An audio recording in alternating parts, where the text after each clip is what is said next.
Hello, I'm Teacher Lynn and welcome sa isa na namang serye ng Instructional Material Making. For today's video ay samahan niyo akong gumawa ng isang reading material na pwedeng gamitin sa pagtuturo sa ating Remedial Reading, Catch Up Friday at National Learning Camp. Ang pamagat ng ating booklet ay Kaya Kong Magbasa. Meron itong dalawang volume, so meron tayong volume 1 at volume 2.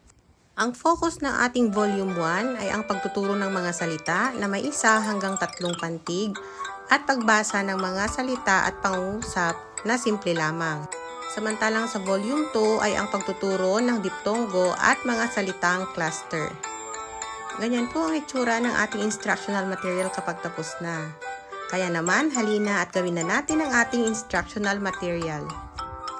Pagkatapos may layout, ay piprint na natin ang ating reading material. Ang size ng ating reading material ay A4 at ito ay ready to print na. Kapag mai-print na lahat, ay aayusin lang natin. Pagkatapos ay staple natin dyan sa gilid. And then, lalagyan na natin ng scotch tape para maitago ang ating mga staples.